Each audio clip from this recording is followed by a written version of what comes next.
5 says, who changed the truth of Elohim into a lie and worship and serve the creature more than the creator who is blessed forever. Okay.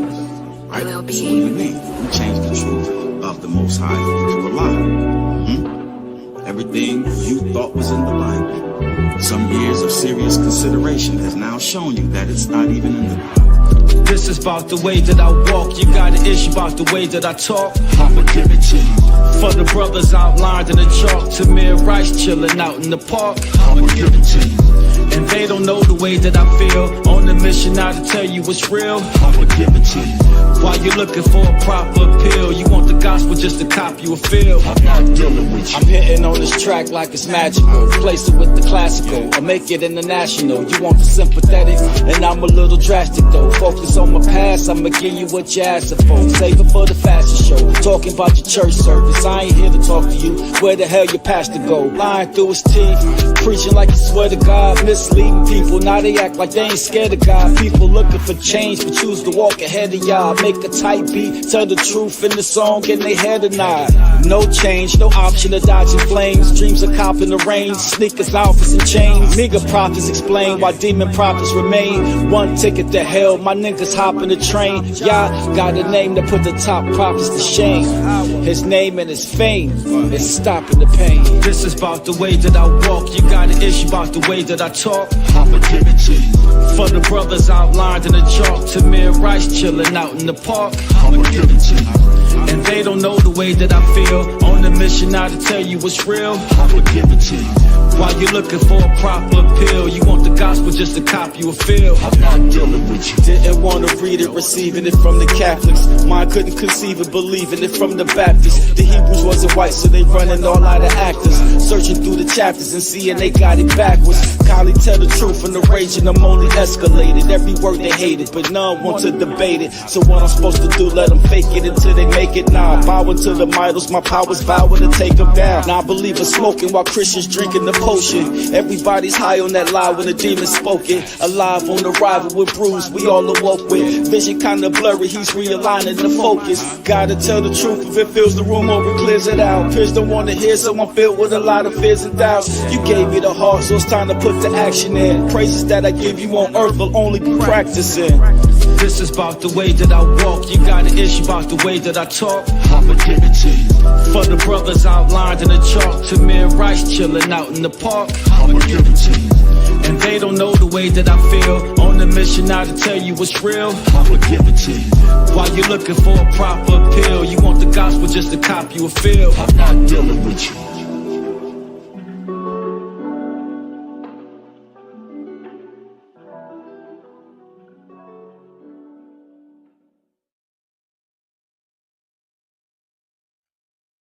All right, mic check. 1 2 1 2. Hopefully I'm not too loud or too quiet, but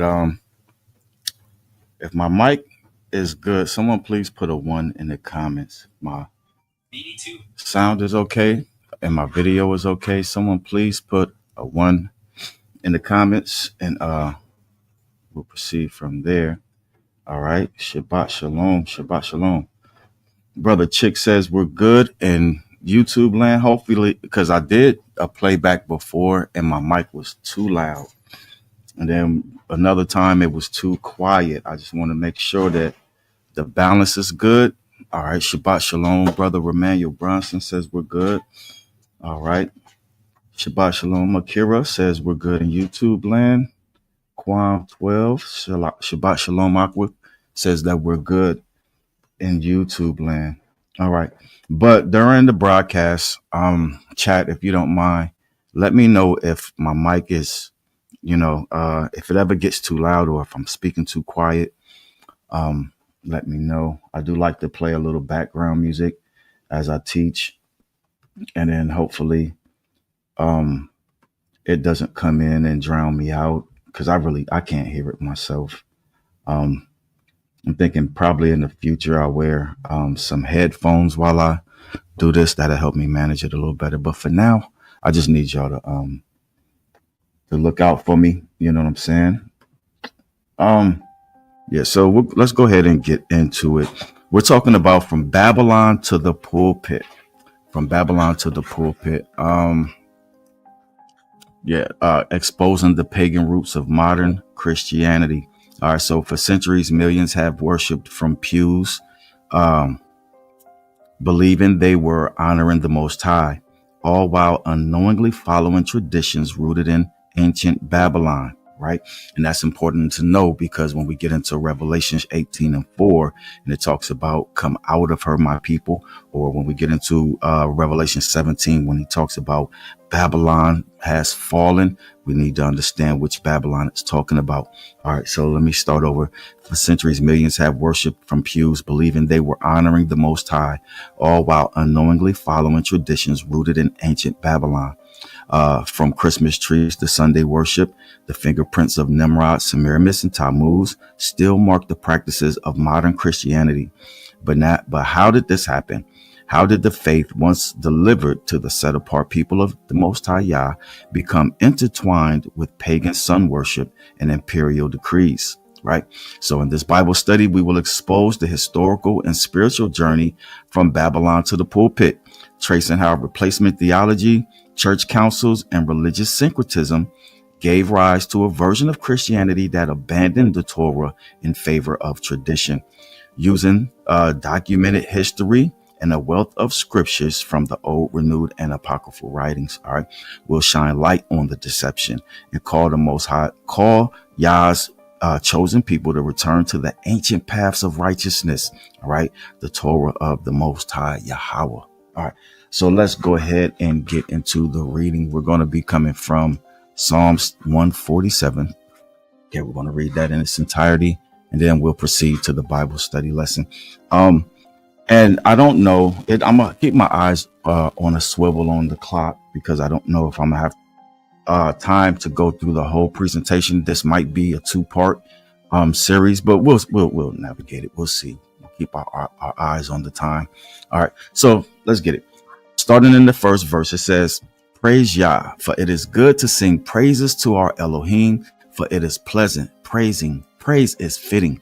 Yahawah builds up Jerusalem. He gathers the outcasts of Israel. He heals the brokenhearted and binds up the wounds. He appoints the number of the stars. He gives names to them all. Great is our master and mighty in power. There is no limit to his understanding. Yahawah lifts up the meek ones. He throws the wrong ones down to the ground. Respond to Yahawah with thanksgiving. Sing praises on the lyre to our Elohim, who covers the heavens with clouds, who praises rain from the earth, or prepares rain for the earth, who makes grass to sprout on the mountains, giving to the beasts its food, to the young ravens that cry. He does not delight in the strength of horses. He takes no pleasures in the legs of a man. Yahawah takes pleasure in those who fear him, and those who wait for his loving commitment. Extol Yahawah, O Jerusalem. Praise your Elohim, O Zion, for he has strengthened the bars of your gates. He has blessed your children in your midst, who make peace in your borders. He satisfies you with the finest wheat, who sends out his command to the earth. His word runs very speedily, who gives snow like wool. He scatters the frost like ashes, throwing out his hail like pieces. Who dares stand before his cold? He sends out his word and melts them. He causes his wind to blow, the waters flow, declaring his word to Jacob, his laws and his right rulings to Israel. He has not done so with any nation, and they have not known his right rulings. Praise Yah. Right? So it's like the Most High's word is most certainly blessed. Let's go ahead and get into the PowerPoint. Right. Let's get into it. From Babylon to the pulpit. A lot of people, I had a sister tell me the other day that, since I was once a minister in the church, and now, I went away from Sunday church, that I'm no longer saved. Right. I didn't want to get into it with her about, salvation and what the scriptures really teach, so on and so forth. But at the same time, it goes to that old adage that we say almost every Shabbat. Everything that we grew up in the church learning, it was through tradition. It was not through the scriptures. All right. A change happened, right? In time, once upon a time, as they say, a change took place where the things of the Most High were distorted by a nation whom he did not give his word to. Right. So that's why we read in Psalms 147 verses 19 and 20. He declared his word to Jacob, his laws and his judgments to Israel. He has not done so with any nation. Right. So when the nation of Rome, all right, and Greece got introduced to the Most High's word, what they did was they took authority over something that was never given to them. Right. And then after centuries of remixing and rebranding and rehashing, we have what we call modern Christianity. There's no salvation in modern Christianity. There is nothing holy about that ghost y'all got in modern Christianity. But we're going to deal with it. Right. We're going to deal with it. I'm going to try not to use my mouse as much. My mouse is dying, but it is what it is. Modern Christianity did not develop in a vacuum. All right. From the early, and a lot of people believe that, you know, the apostles, after Christ ascended back to the Father, that the apostles carried on the traditions of church today as we see it today. No, they did not. Right. The people in the Bible knew the biblical definition of sin. Right. Modern Christians today do not. Right. So when the Most High says, or when Christ tells the woman who was caught in adultery, go and sin no more, he told her in a nutshell to go keep the laws of the Most High. Right. Just that simple. But modern Christianity, it did not develop in a vacuum. From the early centuries after Messiah, elements of ancient pagan worship seeped into Christian doctrine and practices. Right. Many scholars and theologians have noted how certain traditions in Christianity can be traced back to Babylonian religion of Nimrod, Semiramis, and Tammuz. Right. This is what's known as syncretism. Right. Syncretism is the blending of belief systems. Right. Whenever you blend a belief system. All right. This is what, you know what I'm saying, what you have. That's why it's important that they keep the names away from you, because you don't know who you're worshiping. Right. That's intentional. Right. And it goes along with also replacement theology. And replacement theology is the idea that the church supplanted Israel and the Torah. Okay. That's what happened when these people who the Bible was never given to. All right. Came and tried to take authority over it. Right. So over time, key figures and events such as Marcion, we'll deal with Marcion in the 2nd century. We'll deal with the Council of Nicaea in 325 CE. Medieval theologians like Thomas Aquinas, or even the 19th century teachers like John Nelson Darby. All right. They helped to shape Christianity that often diverged from its original Hebraic roots. Okay. And we tell people often that you can't understand the scriptures unless you look at it through a Hebraic lens. And they don't know what we mean by that. Right. They're looking at it through a distorted lens that these individuals, all right, went and changed it. So in this Bible study, of course, we'll expose and explore historical and theological evidence of how practices like pagan sun worship were integrated into early Christianity, how these influences manifest in Catholicism. Right. The Protestant Reformation, Jehovah's Witnesses, Mormons, and other groups. All right. We will also examine the warnings in scripture about the Nicolaitans, the Gnostic influences, so on and so forth, when we get into Revelations. And ultimately, we're going to issue a call for the chosen people of the Most High to come out of Babylon, right? Come out of Babylonian customs and return to keeping the Torah of Elohim as the true path of faith, right? The scriptures tells us to return to the old paths, to seek the old paths, the old ways, right? So, ancient Babylonian religion, Christian parallels, right? We're going to take our time with this one. The origin of much pagan religion is often traced back to ancient Babylon, right? Shortly after the flood, okay? The Bible, it introduces a notorious figure named Nimrod, grandson of Noah, as the first powerful king and founder of Babel, right? Is where it says Cush brought forth Nimrod. He was a mighty hunter before Yahawah, and the beginning of his reign was Babel. So according to both scripture and historical tradition, Nimrod stood in rebellion against Elohim, right? The Jewish historian Josephus wrote that Nimrod excited people to affront and contempt Elohim, right? And basically telling them that they could worship, in their own fashion. They don't need the God you know what I'm saying, the creator, so on and so forth. So persuading them that their own courage, all right, is what was going to procure them happiness. This was his influence, all right, and it went on from there. So in other words, Nimrod became a sort of prototype of an antichrist figure, right, leading people into idolatry and self-exaltation, right. And a lot of people don't realize that that's all it's about. It's about you. That's why you heap to yourselves teachers having itching ears. You want somebody to tell you what you want to hear because it's all about you. Okay. It's the same Babylonian beast system. Okay. The origin of Salakia. I think I already said that.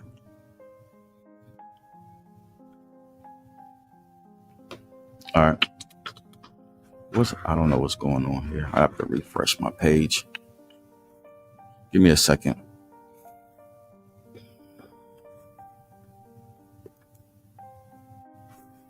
My internet is up. Are we still live? Yeah, we're still good. For some reason, my internet is dropping.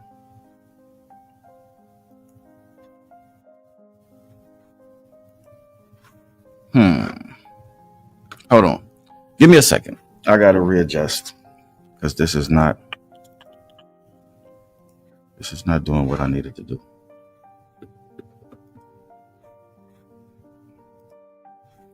Yeah, my PowerPoint dropped for some reason. So, you know what I'm saying? It might just turn into we have to do a part 2 because I know I have a lot of slides to get through. A lot of slides, a lot of talking points. But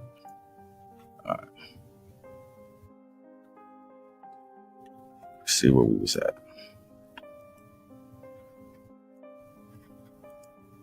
All right.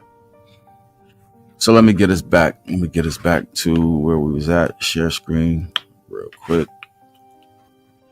All right, we're back. That wasn't too bad. That wasn't too bad. All right.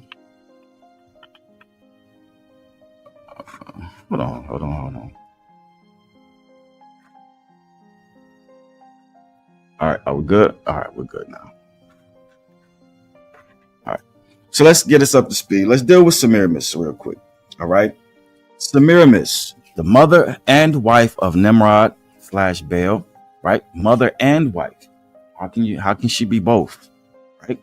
She was called Ishtar, pronounced Easter, Astarte in English. All right, Astaroth and Isis. Right?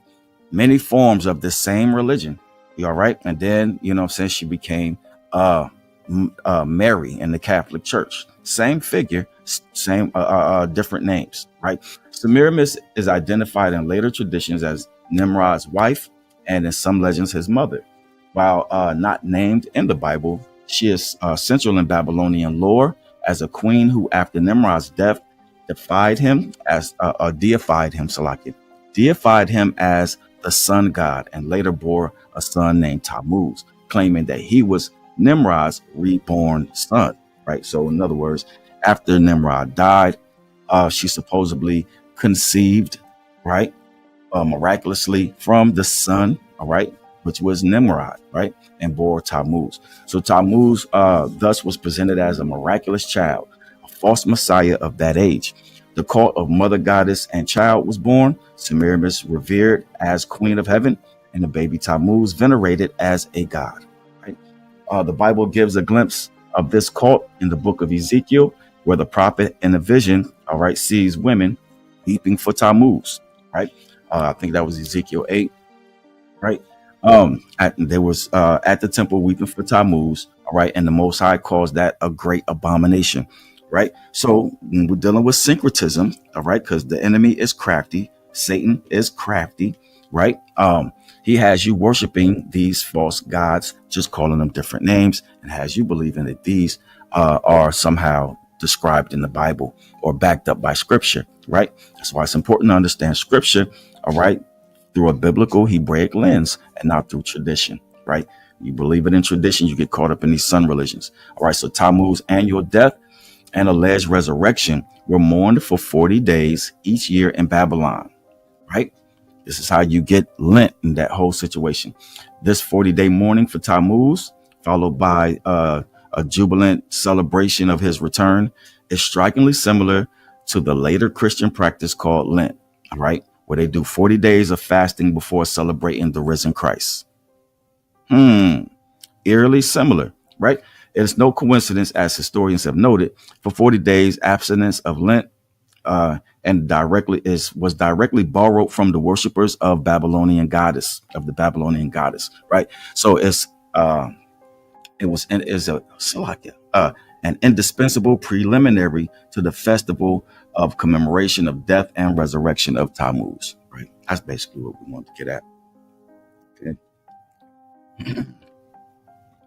Ancient Babylonian religion and Christian parallels, right?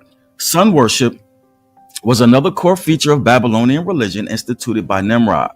By identifying Nimrod with the sun, Semiramis encouraged the people to worship the sun as the giver of life, right? Many pagan cults or cultures inherited this, from Egypt's Ra to Persia's Mithra to Rome's Sol Invictus, all right? The winter solstice around December 25th was celebrated as the rebirth of the sun, when the days start to lengthen again.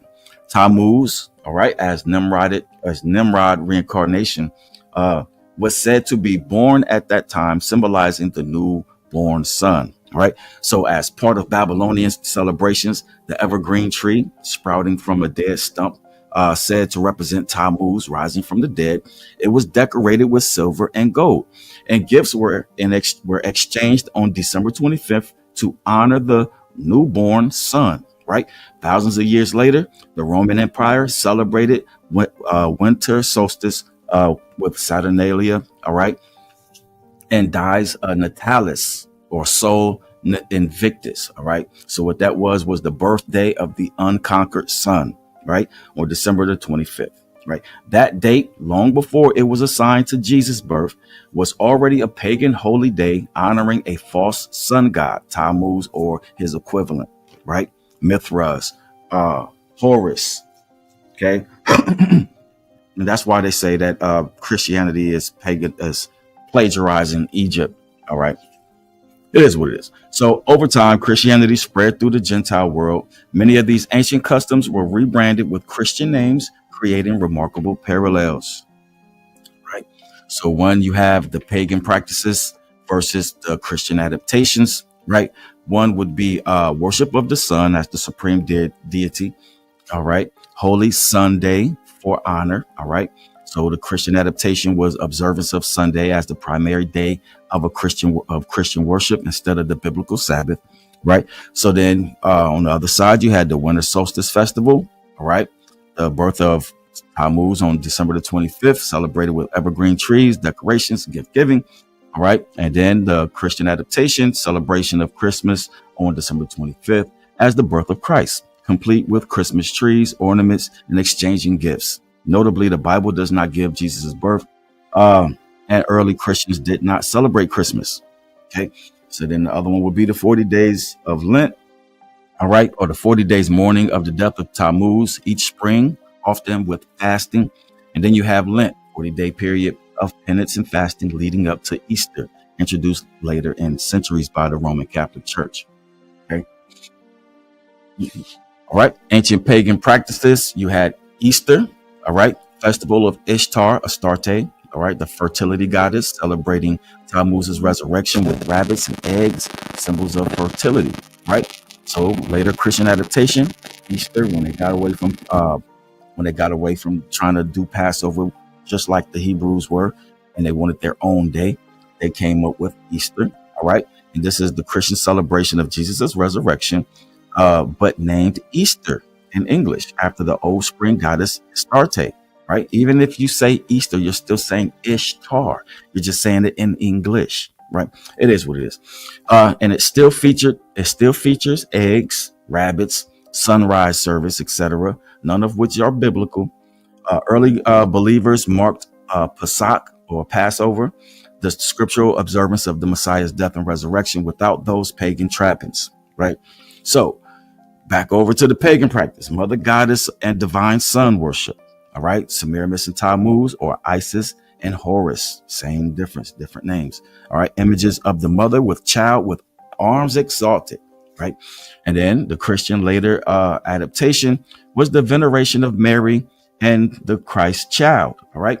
Mary titled Queen of Heaven, all right, an ancient pagan title, all right, according to Jeremiah 7:18, all right, and an ubiquitous Christian art icons show Mary with the baby Jesus in a pose identical to the pagan mother-child images, right?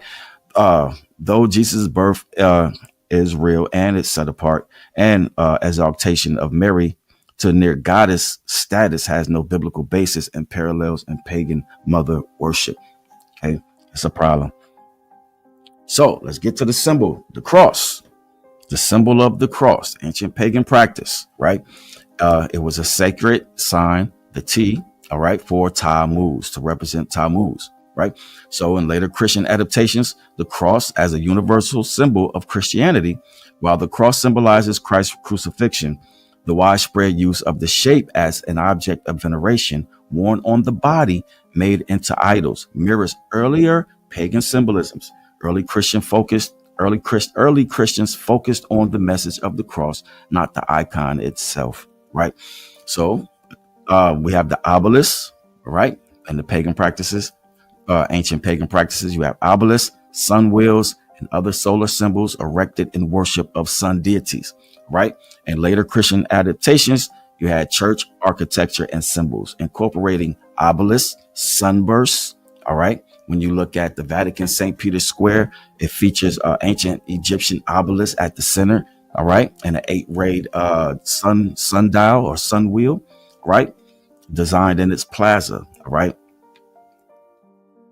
It's not a coincidence, right? Look at this picture. On the left, you have the Roman Catholic statue of Mary, right? With baby Jesus. In the center, you have the Egyptian statue of Isis nursing her baby Horus. On the right, you have the Roman statue of pagan mother goddess Mater Matutu, Salaki. All right. It's not a coincidence, or it shouldn't be. All right. So from the comparison, it's evident that many cherished Christian customs originated outside of Scripture, right? As historian Alexander Hislop observed over a century ago, the church at Rome often took measures to get the Christian and pagan festivals amalgamated, right? So that pagans converted to Christianity and could keep their old practices under new names, right? So this strategy of making converts comfortable, effectively a compromise with idolatry, had profound consequences. By blending the worship of Yahawah with the symbols of Nimrod and Babylon, all right, the church gradually obscured the pure faith, all right, that was delivered to the saints, right? They obscured it. That's why they say this doesn't matter, that doesn't matter, right? So let's deal with early syncretism in the church, all right? Dealing with the Nicolaitans, because the Most High said in Revelations that he hates the teachings of the Nicolaitans, right? So syncretism began to infiltrate the assembly of believers even in the New Testament times, right? The book of Revelation preserves the Messiah's rebuke of two early heretical influences. One was the Nicolaitans and what was some called proto-Gnosticism.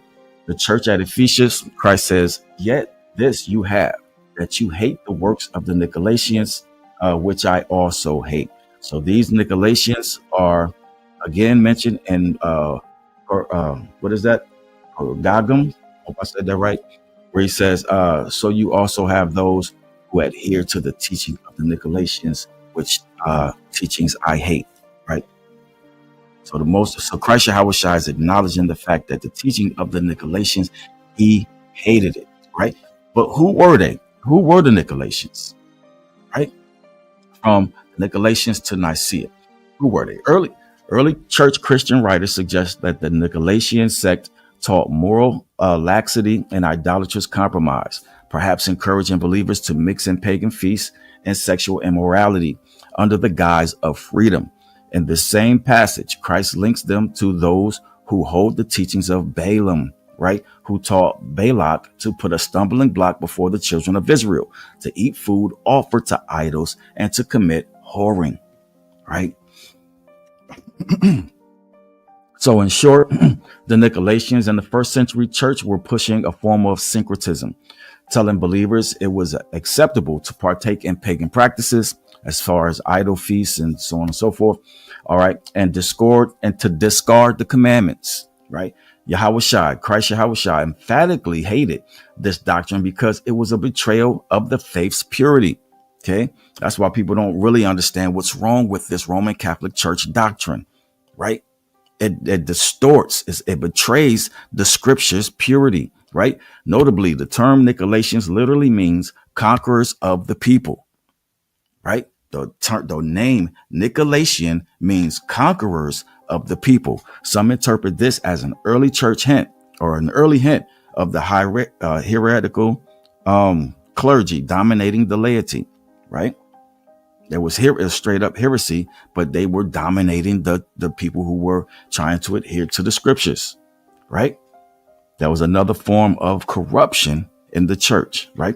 Whether by false teaching or abusive hierarchy, the Nicolaitans' error was, doing damage to, those who believed in the Messiah, right? Same way the Roman Catholic doctrine does damage to those who claim to believe in the Messiah. So, at that same time as the Nicolaitans, in the other church, you had Gnosticism or the Gnostics, all right? And Gnostics means knowledge, right? And that was a movement that blended Greek philosophy with spiritual concepts, claiming secret knowledge, right? Sort of like how you have the Masons today, and things of that nature, right? And my bad, y'all. I'm supposed to have my comments over here. Shabbat shalom, brother Donan. Good to see you out. All right. So at the same time, Gnostic ideas were rising. All right. Many Gnostics rejected the God of the Old Testament and the physical world as evil. They called the physical world evil. The Apostle John, he seems to target these ideas when he warns that many deceivers do not confess that Jesus came in the flesh, right? And those people were Gnostic teachers. They denied Christ's true humanity, right? So, and when we get into Revelations, the church of Thyatira, all right, is chastised for tolerating a false prophetess named Jezebel, right? Who led believers into idolatry and immorality, right? She and her followers prided themselves on knowing the deep secrets of Satan, right? Likely sarcastic reference to heretical mystic teachings, so on and so forth. Thus, the mystery religion aspect of Babylon, secret knowledge, twisting of the Most High's truth, reappeared in the early church via Gnostic cults. Okay, these were the first attempts to replace the apostolic gospel with a counterfeit, and they set the stage for further deviation, right? That's how the stage was set. Then we move right on into modern Christianity and how we got here, right? Modern Christianity and how we got here. If y'all don't mind, can y'all please put a like and share on the video? Appreciate it. So we can move the algorithm a little bit, right? All right. So modern Christianity, we already said that it didn't develop in a vacuum, right? It didn't develop in a vacuum. It didn't come out of nowhere. It was not the teaching of the apostles, so on and so forth. You know what I'm saying? It was something that was later adopted and transformed because, as we said before, Constantine wanted to. So this is how the story goes. But he wanted to make it easy for the Gentiles to be converted into Christians, right? And still keep their practice. So they just took what they were already practicing and put Christian names on them, right? That's all that was, right? So after time, you're dealing with syncretism, the blending of belief systems. All right. It was introduced as they started to introduce replacement theology, where the Most High's chosen people no longer mattered. The Most High's Torah no longer mattered. The church was the new chosen people, you know what I'm saying, and things of that nature. None of that which is in the scriptures. So let's look at Marcion and the rise of replacement theology. Marcion and the rise of replacement theology. By the 2nd century, as Gentile membership in the church had far outnumbered the Jewish believers, theology of severing Christianity from its Hebrew roots took a hold, right? They all used to practice honoring the Sabbath. They all used to practice the dietary laws. They all used to practice the feast days and things of that nature. But then one day they decided they wanted to sever Christianity from its Hebraic roots. All right. No one embodied this more than Marcion of Sinope, right? Marcion of Sinope. He lived in 85 to 160 AD. Marcion was so offended by the Hebrew scriptures and the image of God in the Old Testament that he rejected the entire Old Testament and much of the New Testament, right? He taught that the God of Israel, the creator, depicted as he was just and he was strict, right? He depicted him as a different, inferior God than the all-forgiving God revealed to us in Jesus, okay? And that's the crazy thing, because that's how people even look at it today, right? We would say all the time, like when you look in the Old Testament scriptures, and you would see how succinct the Most High is, how, you know what I'm saying, direct he is, how on point he is, how descriptive he is, right? Then when we get into the New Testament, all of a sudden he's vague and this doesn't matter and that doesn't matter and things of that nature, right? You're dealing with two different gods, right? The Most High said he doesn't change. Okay, so you have to reconcile the scriptures, right? Marcion's gospel was one of grace without law, right? Love without truth, a complete abandonment of the Torah and the prophets, right? He compiled one of his first canons of scriptures, consisting only of a heavily edited Luke, right, and 10 of Paul's epistles, right? Expunging references to the Hebraic thought and idea, right? Which a lot of folks, when we get talking about from Babylon to the pulpit, right? They do the exact same thing. They teach the exact same thing. They would look at the Old Testament and would read it for inspiration, all right, but not application. Okay. That's how they would get a Good Friday, not knowing that after the feast of Passover was the high holy day of unleavened bread, which was the Sabbath. Then you had another weekly Sabbath, right? There's no such thing as Good Friday, but this is what happens, right? Grace without law, all right? Love without truth, right? And abandoning of the Torah. That was all started by your boy, Marcion of Sinope, right? So he blatantly declared that the gospel had completely superseded the Torah and that the apostles, except for Paul, had allowed their Hebrew notions to corrupt the message of the loving God, right? That's why people say all the time, you know what I'm saying, that God loves me above this. And okay, yeah, that is true. But at the same time, God is just, right? He's just. And he says, you have to love him back. How do you love him back? By obeying him, keeping his law, statutes, and commandments. 1 John chapter 5 and verse 3. Okay. So let's get back to it. Marcion was condemned as a heresy, all right, as a heretic, because his message was a little too early for the church to accept it at the time, right? It's just a little too early. So they called him a heretic, right? And yeah, so we had to deal with church fathers like Tertullian. They wrote entire treaties against it. You know what I'm saying? But Marcion's influence, it forced the church to define what it believed, right? Before they never had to do that. So when these dudes came in with these different opinions, Marcion of Sinope, you know what I'm saying? People had for the first time to be like, okay, well, what do we believe, right? Do we believe it the way that Marcion presented it? All right. So it is what it is. Tragically, mainstream Christianity ultimately kept some of Marcion's mindset, viewing the Old Testament as essentially obsolete and the law of Moses as a curse rather than a gift. Right? This is essential. This is the essence of replacement theology or supersessionism.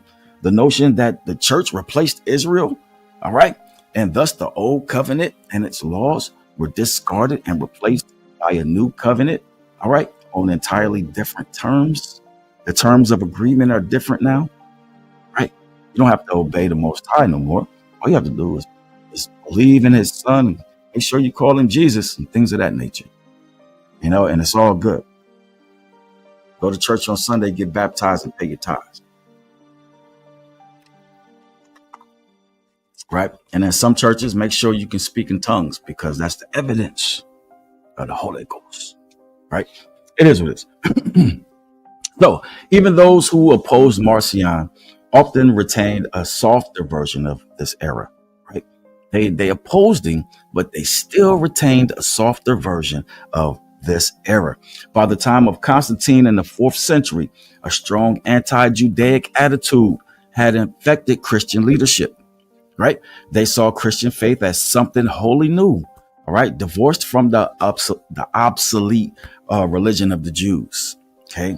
They said that the Torah was done away with and we don't need anything that those Hebrews are over there doing. We're going to start our own thing, okay? So, for instance, the early church apologist Justin Martyr, right, in 2nd century, he taught that God's covenant with Israel was no longer effective and that the church was the true Israel now. Okay, a common view that the literal people of Israel and their Torah had been cast off by God for their unbelief. And a lot of people, a lot of Christian apologists today will tell you this exact same thing, right? But understand it came from somebody, in fact, who the scriptures was not even given to. Okay, you have people arguing this point. It's crazy. That's why we give you receipts on individuals who actually introduced this teaching. Okay, it is what it is. So this theological stance set the groundwork for major changes in doctrine and practice when the church gained imperial power, right? When the church had the authority to tell the Spain and Portugal that they can go over to the New World, all right, and they can conquer anybody that they thought was, you know what I'm saying, a savage, right? You get to, if they're not a Christian, you get to take their land, you get to rape their women, you get to put them in slavery, right? You get to do all of that, right? That's how powerful the church had became. It is what it is. The Council of Nicaea and the sunlit path of Constantine. In 312 AD, the Roman Emperor Constantine converted, at least outwardly, to Christianity. A year later, he issued the Edict of Milan, legalizing the faith. Constantine's motives were as much political as spiritual. He sought to use Christianity to unify his empire. That's the narrative, right? Now, when we really do a deep dive into Constantine, we understand that Constantine sought to destroy Christianity from the inside out. And he was masterful at it, right? How do you mean? By taking these pagan idolatrous symbols and signs and teachings and deities and just rebranding them with Christian names and identities, right? Just a rebranding. We're not going to celebrate Passover. We're going to create Easter for ourselves. Okay. We're not going to honor the Sabbath day. We're going to say we're going to worship on Sunday, right? Because that's what we used to doing. And we'll just fix it to where we'll say it's the Lord's day, right? He rose up on Sunday morning, right? Scriptures don't confirm any of that, but it is what it is. All right. However, he was a lifelong devotee of Sol Invictus, the unconquered sun. He maintained the title of Pontifex Maximus, the pagan high priest of Rome, right? And even after professing Christianity, he continued to feature the sun god on his imperial coins. All right. It is no surprise then that under Constantine's influence, Christianity took a decisive turn towards sun worship customs, right? It is what it is. We got receipts, Brother Donnan. We just coming with the receipts out, for sure, right? So one of the first things Constantine did was enact the Sunday law of 321 AD, declaring on the venerable day of the sun, let the magistrates and people residing in cities rest, all right, and let all workshops be closed. Okay, this made Sunday, named for the sun, an official day of rest throughout the Roman Empire, blending pagan culture with Christian practices. Okay, for the first time, Christians were required by civil law to stop observing the biblical seventh-day Sabbath and move their worship to Sunday, right, aligning with the existing pagan Sunday festivities. Understand that. Historical analysis notes that this meant that Christians who had previously observed the 7-day Sabbath now had to switch to Sunday. They didn't have a choice. Okay? They didn't have a choice. Additionally, the law reinforced the idea that Christianity was aligned with the Roman culture and authority, since Sunday was already significant for pagan worship. Okay. Indeed, Constantine's law, followed by church councils, effectively changed times and laws, exactly what was prophesied in Daniel 7:25. All right. A fulfillment that many see as part of the spirit of the Antichrist. Right. The Council of Laodicea, a few decades later in 364 AD, went so far as to anathematize anyone who still resisted the Sabbath. Right. That meant put them to death. Right. Christians must not Judaize, is what they said. Christians must not Judaize by resting on the Sabbath, but must work on that day, rather honoring the Lord's day, Sunday. If any be found Judaizers, let them be anathema, that's what was the word that they used, of from Christ, or separated from Christ. Right. They thought they had the power to do that. That was just crazy to me. Right. So such official decrees show how thoroughly the church tried to divorce itself from the Torah observance. Right. The same observance that the apostles kept up. You know what I'm saying? Some 300 years later, you're gonna make changes. Right.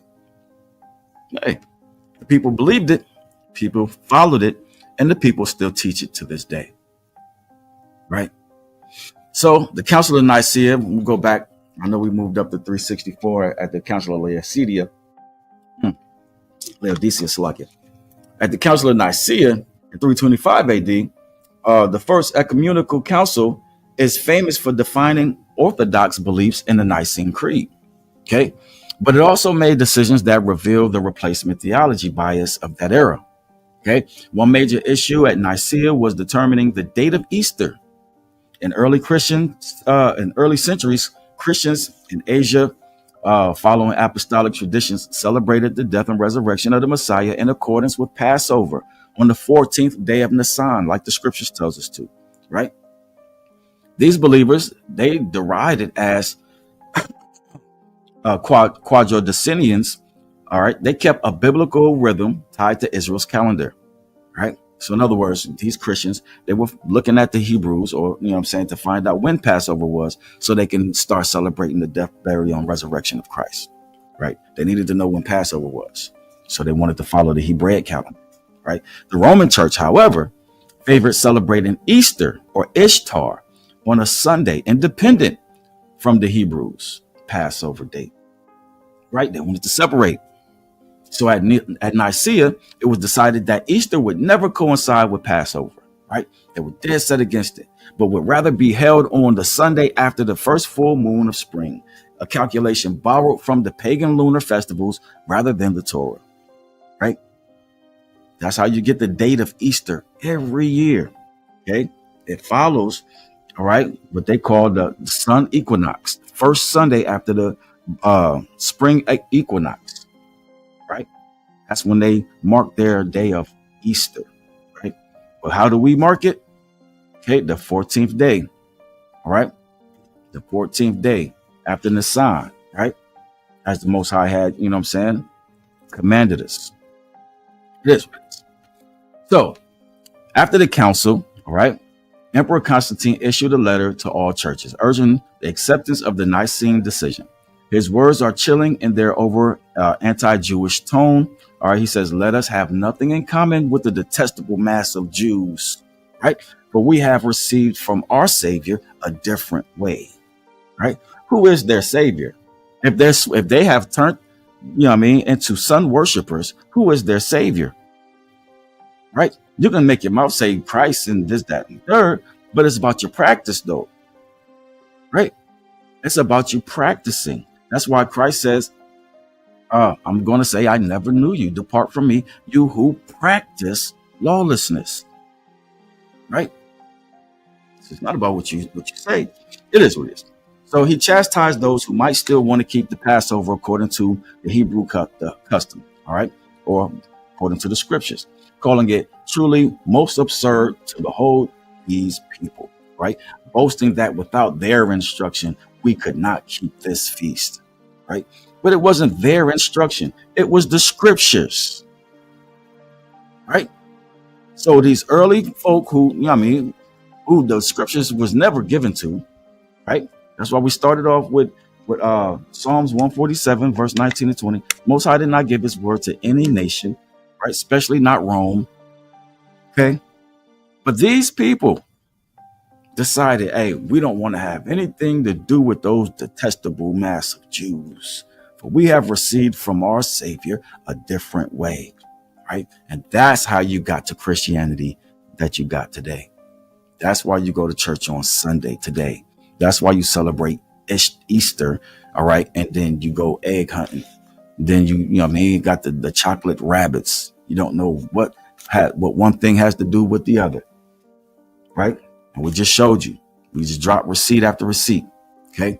So the message was clear. The Christian church must separate itself completely from the Hebrew people and their practices. Thus, replacement theology was enforced by imperial decree. Right. The different way Constantine spoke of was essentially a path that mixed Christian belief with pagan forms, while pointedly rejecting the Bible or the biblical calendar and the commandments, dismissing them and just calling those Jewish. Right. It was no longer the word of Elohim. All right. It was no longer the Most High's calendar. Those things were called, hey, let's get rid of that because that's Jewish practice. Okay. Our Messiah gave us something else. Okay.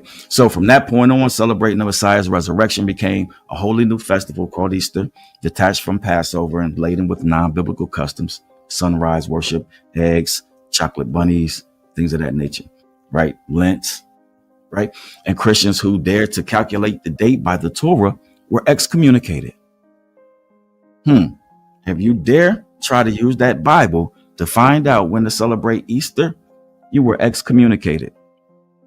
That's powerful. That's having some authority right there. A lot of people did it out of fear, right? You even have movies where you have like, who was it? King Louis the Eighth, you know what I'm saying, was afraid of being excommunicated by the Pope, right? Things of that nature.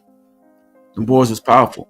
Okay. It's important to realize that these changes, Sunday's sanctity and Easter in place of Passover, were not commanded anywhere in the scriptures. They were introduced through church councils and edicts, right? Showing how man-made traditions supplanted the commandments of Elohim, right? Yahawah, who the world ignorantly calls Jesus, he had warned us of this attitude when he said, you set aside the commandments of Elohim, right? In order to hold on to your traditions. Okay. In Mark chapter 7 and verse 8. You discard the commandments of Elohim, right, for the sake of your traditions. People still do that to this day, right? The 4th century, the church was openly doing that. All right. Pagan sun worship was integrated into Christian practice to the extent that later the church in Rome unashamedly claimed responsibility for the switch. Right. They said the Catholic Church must be true because we were powerful enough to change the Sabbath from, what God said to the Sunday. Right. It is what it is. They boasted that Sunday observance is a mark of its authority. Right. Believe that the Romans and the popes, that the Catholics have authority because they were so powerful that they could change the Sabbath from the 7th day to the first day of the week, Sunday, right? So since Protestants who keep Sunday instead of the Sabbath, they're implicitly submitting to a Catholic decree, not a biblical command, right? So while y'all giving props to Martin Luther for challenging the Catholic Church, right? He still kept y'all in that pagan sun worship too, right? But this is what we were talking about earlier, right? When we were talking about St. Peter's Square in the Vatican, right? Look at that obelisk. Look at that sundial, right? Look at that. The obelisk standing at the center of the plaza, right? And the sign of the pavement forming an 8-rayed sun wheel around it. Okay. These are symbols directly linked to pagan sun worship. The obelisk was a solar system or solar symbol of Egypt, right? once topped with a golden orb representing the sun. And the wheel itself is a symbol of the sun god Ishtar. Our sun goddess Ishtar. Right? The Vatican relocated this obelisk from a pagan temple and placed it at its center. Right? Placed it at the heart of the Catholic Church's headquarters, embedding the pagan monument under the guise of Christian decor. Such imagery fulfills the deception of Mystery Babylon, right? Decked with gold and precious stones, yet full of abominations. Okay? That's what Revelation 17:4 is talking about. You don't recognize it. You're participating in Babylonian religious customs, right? Most High told you to come out from amongst them. It is a physical manifestation of how deeply Babylonian sun worship penetrated the church.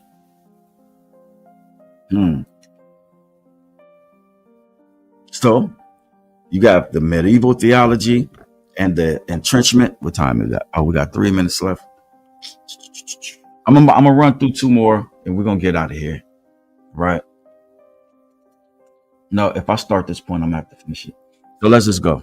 The medieval theology and the entrenchment of supersessionism. Right?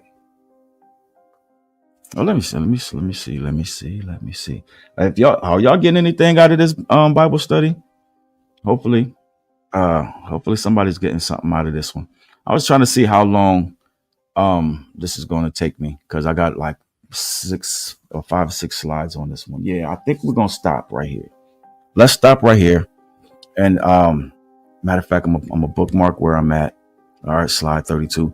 We're gonna pick this up next Shabbat. All right, we're gonna make a part 2 of this one right here. Hopefully, y'all got something out of this. If there was something that maybe you didn't know, you know what I'm saying? Receipts that were dropped that you weren't aware of, you know. Hopefully, you know what I'm saying, we was able to shed some light on how, you know what I'm saying, we came from Babylon to how the message of Christianity came from Babylon, and now it's being preached in the pulpits, right? Same message. Okay, this is why we go over Romans chapter 6 and verse 16 a lot, right? Because you are the servant of the one you obey. It doesn't matter what you say with your mouth. Okay, it is what it is. Matter of fact, since we about to close out, let me see if I can get the good brother Chick to come in and give us a, you know what I'm saying, give us some wisdom if you don't mind. All right, appreciate it. Yep. To the Most High be the glory. It's time that we pull out these receipts and, you know what I'm saying, and find out where everything started from, right? Who did it? And what does the Most High have to say? Like, even when we deal with the intention of Constantine, right, to go away from the scriptures, right? That's powerful in and of itself, right? All right, brother Chick, I'm gonna mute my mic and I'm gonna bring you right in. Shabbat shalom, Mark. Shabbat shalom, bro. Great lesson. Definitely getting something out of it. I know you asked that earlier. We are. Hope you can hear me well. I don't have a lot to add. You're hitting everything on the nail. I'll just back you up on some of the sources you called out. We talked about it before.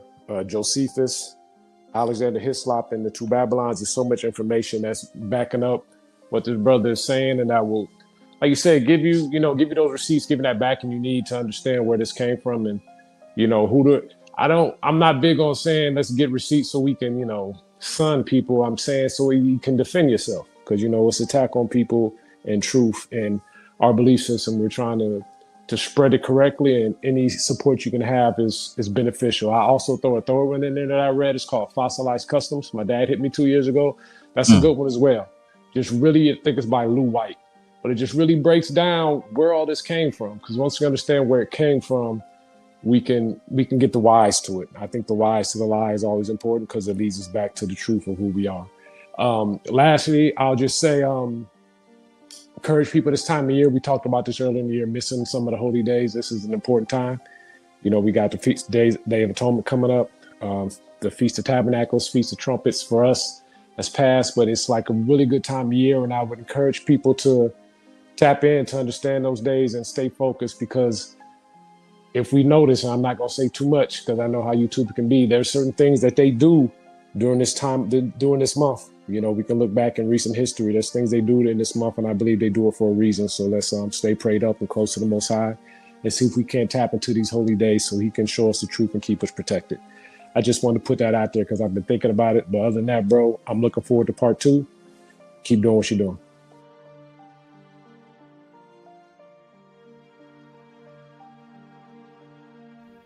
Appreciate that. I appreciate that. You know what I'm saying? And then matter of fact, put that book in the comments if you don't mind. You know what I mean? So we can kind of try to do some research on that. You know what I'm saying? I forgot the name that you said already, but I said what back? Fossilized customs. Yeah, put that in the comments, brother Chick. We appreciate that. Yep. And yeah, so you know what I'm saying? I'm not gonna overtalk it. There's a lot more. Listen, listen how I'm talking. There's a lot more receipts, you know what I mean, that we're gonna go through.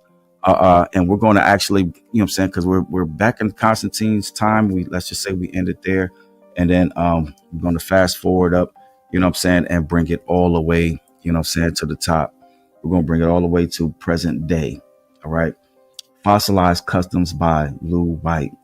All right. So make sure y'all check that out. You know what I mean? Look that up, give that a good read, you know what I'm saying? And you know what I'm saying, arm yourself with knowledge, right? You have to understand the truth, and we have to drop receipts on the liars, all right? And when they introduce the lies, so we can get back in step and in right and righteousness with the Most High. All right. So I'm not going to overtalk it. Hopefully y'all got something out of today's Bible study. Shabbat shalom. Shalom. Well, what's going on with my speech at the end? Shabbat shalom. All right, to everybody that watched, anybody that might watch it later. Brother Chick, Shabbat shalom to you. Appreciate that wisdom. Brother Emmanuel Bronson, Brother Donan was with us today. My Aqua Quam 12, Shabbat shalom. Sister Alice Bronson, and thanks for the share. Sister Teresa, thank you for sharing the video as well. My sisters Yasatari De La Paz and my sister Yakahana, Shabbat shalom to y'all as well. Brother Brian Woods, Brother Eugene, Shabbat shalom. Sister Champel, Shabbat shalom. Slack it. All right. Hopefully we got everything and everyone. Shabbat shalom. My sister Maggie in the building. My sister Jesse, Shabbat shalom to y'all as well. All right. So the Most High willing, we'll be back with another Shabbat, a part 2 to today's Bible study. You know what I'm saying? So stay tuned next week at noon. You know what I mean? Shabbat shalom. Everybody enjoy the rest of your Shabbat. My eyes on the prize, no lies for the youth. You gotta love them enough to tell them the truth. The reason why they killing and they dying in these streets. They don't know who they is. They don't know who they is. So preachers in pulpit, lying through their teeth. I can never hate them, but we do got beef.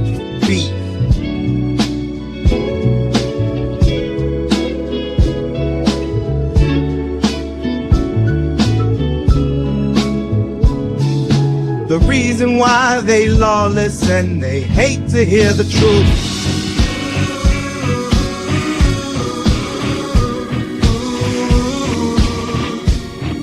They don't know who they is. They don't know who they is.